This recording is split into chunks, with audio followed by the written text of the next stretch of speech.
আসসালামু আলাইকুম। বাংলাদেশ নৌবাহিনীতে নাবিক ও এমওডিসি নৌতে নিয়োগ বিজ্ঞপ্তি প্রকাশিত হয়েছিল। আপনি ইতিমধ্যে জেনেছেন। তো এটা কিন্তু মোট পদের সংখ্যা রয়েছে 450টি। তো নিয়োগের বিভিন্ন শাখাতে কিন্তু বিভক্ত করা রয়েছে, যেমন ডিই অথবা ইউসিসি ম্যান কমিউনিকেশন ও টেকনিক্যাল, যেটিতে পদের সংখ্যা রয়েছে 300টি। আর এটিতে কিন্তু শুধুমাত্র আপনার পুরুষ প্রার্থীরা আবেদনটি করতে পারবেন। এবং রেগুলেটিং শাখাতে পদের সংখ্যা রয়েছে 15টি, রাইটার শাখাতে পদের সংখ্যা রয়েছে 18টি, স্টোর শাখাতে পদের সংখ্যা রয়েছে 16টি, মেডিকেল শাখাতে পদের সংখ্যা রয়েছে 18টি, কুক শাখাতে পদের সংখ্যা রয়েছে 35টি, স্টুয়ার্ড শাখাতে পদের সংখ্যা রয়েছে 20টি, টপার শাখাতে পদের সংখ্যা রয়েছে 20টি এবং এমওডিসি নোতে পদের সংখ্যা রয়েছে 8টি। ডিই অথবা ইউসি সিম্যান কমিউনিকেশন ও টেকনিক্যাল শাখাতে আবেদনের ক্ষেত্রে আপনার শিক্ষাগত যোগ্যতা লাগবে।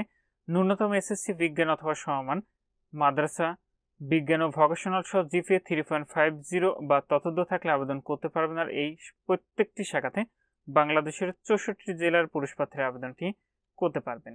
রেগুলেটিং, রাইটার এবং স্টোর শাখাতে আপনারা ন্যূনতম এসএসসি অথবা সমমান, মাদ্রাসা ও ভোকেশনাল সহ জিপিএ 3 বা ততোধিক থাকলে আবেদন করতে পারবেন। মেডিকেল শাখার ক্ষেত্রে জীববিজ্ঞানের সহ ন্যূনতম এসএসসি বিজ্ঞান অথবা সমমান জিপিএ 3.50 ও ততোধিক থাকলে এটিতে আবেদনটি করতে পারবেন। কুক এবং স্টুয়ার্ডের ক্ষেত্রে ন্যূনতম এসএসসি অথবা সমমান, মাদ্রাসা ও ভোকেশনাল সহ জিপিএ 2.50 বা ততোধিক থাকলে আবেদনটি করতে পারবেন। এবং টপার শাখার ক্ষেত্রে ন্যূনতম অষ্টম শ্রেণী পাশে আবেদন করতে পারবেন। এমওডিসি নয়ের ক্ষেত্রে ন্যূনতম এসএসসি অথবা সমমান, মাদ্রাসা, ভোকেশনাল সহ জিপিএ 3 ও ততোধিক থাকলে আপনি এতে আবেদনটি করতে পারবেন। শারীরিক যোগ্যতা লাগবে সিম্যান শাখার ক্ষেত্রে উচ্চতা পাসপোর্টের 6 ইঞ্চি, রেগুলেটিং শাখার ক্ষেত্রে পাসপোর্ট 8 ইঞ্চি, অন্যান্য শাখা যেমন communication, technical, medical, writer, store, cook, steward এবং টপার শাখার জন্য উচ্চতা লাগবে পাসপোর্টের 4 ইঞ্চি এবং এমওডিসি এর ক্ষেত্রে আপনাদের উচ্চতা লাগবে পাসপোর্টও 6 ইঞ্চি। প্রত্যেকটি শাখার ক্ষেত্রে আপনাদের বুকের মাপ লাগবে 30 থেকে 32 ইঞ্চি এবং সম্প্রসারিত 2 ইঞ্চি।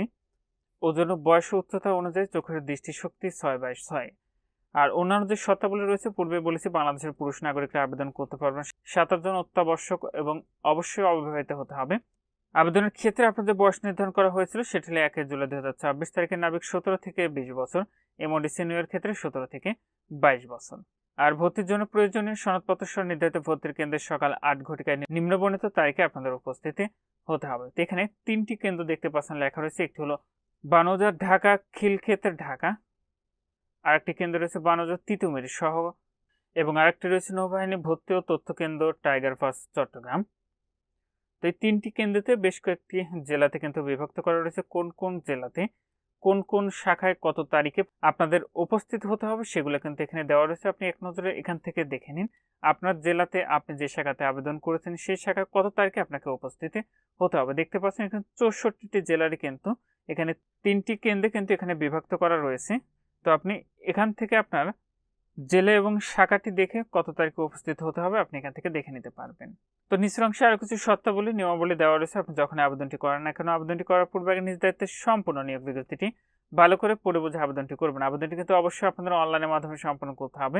এখানে যে ওয়েবসাইটের ঠিকানাটি দেখতে পাচ্ছেন, এখান থেকে অনলাইনের মাধ্যমে আবেদনটি করতে হবে। আবেদনের যে ফিটি রয়েছে সেটি হলো 300 টাকা। নির্ধারিত আবেদনের যে তথ্যগুলো রয়েছে সঠিকভাবে পূরণ করে নাবিকা একের ফর্মটি ডাউনলোড করে আপনার কাছে অবশ্যই কিন্তু প্রিন্ট করে নিতে হবে। আর এটির আবেদনটি কিন্তু ইতিমধ্যে শুরু হয়েছে 18 মার্চ থেকে, আবেদনটি শেষ হবে 20 এপ্রিল 2026 খ্রিস্টাব্দ তারিখে। যে সকল প্রার্থীরা আবেদনটি করবেন, আমি আবারও বলছি, শেষ তারিখের জন্য বসে না থেকে পূর্বে নিয়োগের আবেদনটি সম্পন্ন করে নেবেন। আর কারো কোনো কিছু জানার থাকলে অবশ্যই কমেন্ট করবেন, আমি চেষ্টা করবো আপনাদেরকে জানিয়ে দেওয়ার।